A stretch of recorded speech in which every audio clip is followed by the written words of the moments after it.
There is one type of person who walks away from a narcissist intact.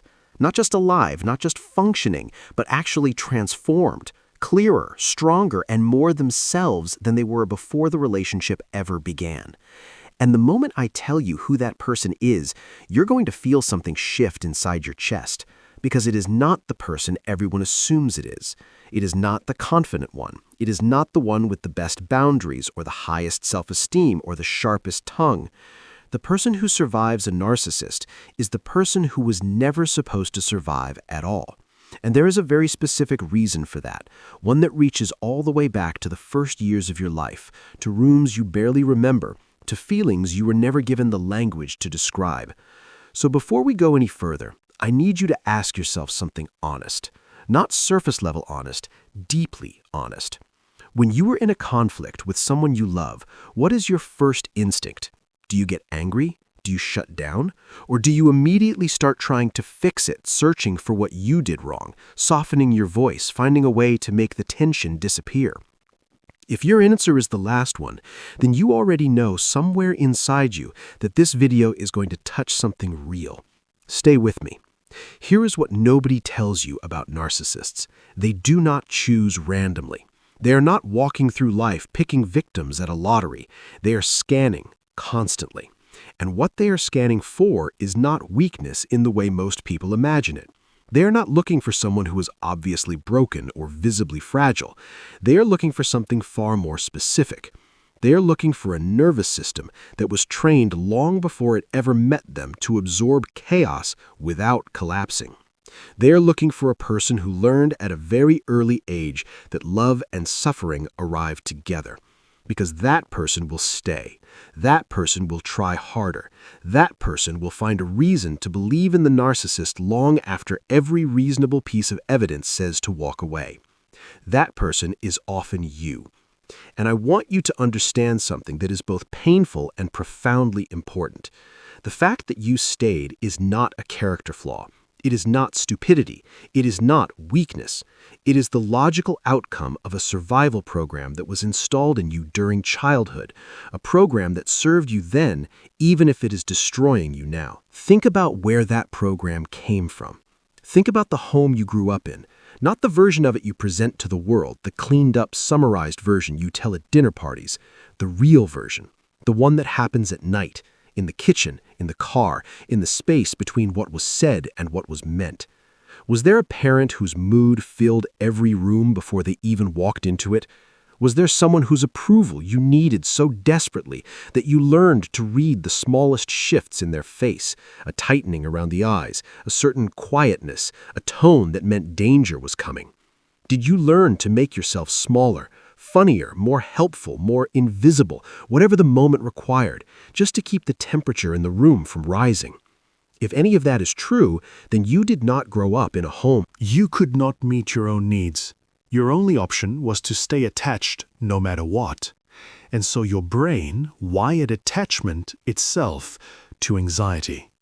It learned that love feels like this, like uncertainty, like longing, like the constant background hum of not quite knowing if you are safe. That wiring does not disappear when you grow up.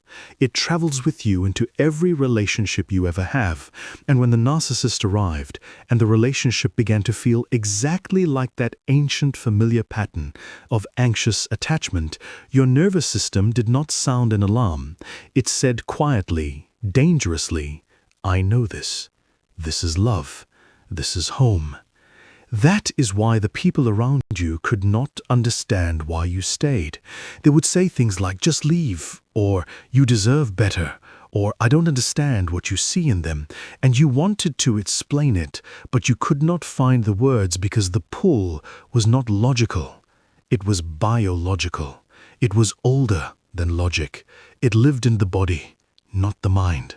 And no amount of rational conversation about their behavior could touch it, because the part of you that was attached to them was not listening to reason. It was running on survival code. Now, here is what I need you to hear clearly, without softening it. That is not your fault. It is not a moral failure. It is not evidence that you are somehow less than the people who managed to walk away sooner. It is evidence that you are human, that you were shaped by an early environment that left marks, and that your brain did exactly what brains are designed to do. It protected you by keeping you attached to what felt familiar, even when familiar was dangerous. But understand, identifying the trap is the first step to dismantling it.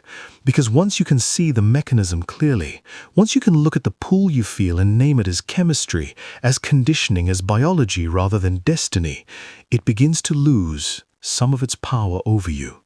Not all of it, not immediately, but the spell begins to crack, and the moment the spell starts cracking, something else begins to wake up.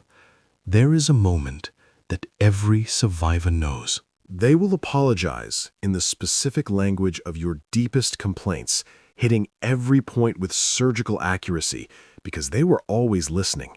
They just chose not to respond until now. And every cell in your body that was trained since childhood to respond to the return of warmth after a period of cold will light up at once.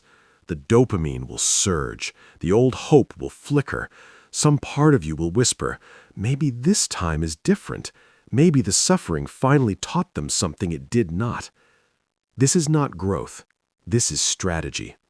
The kindness has an expiry date, and it ends the moment you return. So you do the hardest thing you have ever done. You stay silent. Not because you do not feel it. You feel everything all at once like a bruise being pressed, but because you have finally learned to distinguish between what your nervous system craves and what your life actually needs. You do not respond to the midnight call. You do not engage with the message. You leave them with silence, not as punishment, but as the clearest possible statement of the one truth they have never been able to tolerate. You are no longer available. Not to be hurt, not to be charmed, not to be manipulated, not even to be loved. Not by them, not in that way, not at that cost. That silence is not emptiness. That silence is the sound of you choosing yourself, possibly for the first time in your life. And now I want to talk about what comes after, because this is the part that tends to get left out of the conversation, and it is, in many ways, the most important part of all. The weeks and months after leaving a narcissist are not immediately peaceful. Your nervous system, which spent years calibrated to constant threat and unpredictability, does not simply relax because the source of danger is gone. It keeps scanning. It keeps bracing. You might find yourself unsettled by how quiet your life has become, reaching for the anxiety the way your tongue reaches for a missing tooth. Healthy relationships might feel flat to you at first, lacking the intensity your nervous system came to mistake for depth. Ordinary kindness might make you suspicious. You will need to consciously, repeatedly, gently teach your body that calm is not the absence of love, that safety is not the same as boredom, that a person who treats you consistently well is not less passionate. They are simply not broken. This recalibration takes time. Give it time. Because on the other side of that recalibration, something extraordinary is waiting. You will discover that the empathy you carry, which they weaponized, which you once wished you could switch off, is one of the most powerful things about you. The self-awareness you developed just to survive them has made you more perceptive, more emotionally intelligent, more genuinely compassionate than most people will ever be forced to become. The endurance that kept you locked in the relationship is the same endurance that will carry you through building a life that actually belongs to you. Nothing about you was wasted, not even the suffering, especially not the suffering. You were not a victim who got lucky. You were never just a victim at all. You were a person with deep capacity for love, placed in a situation specifically designed to exploit that capacity. And you survived it. Transformed by it, more wholly yourself because of it. That is not a small thing. That is everything. The narcissist chose you because of your wound. They just never understood what grew around it.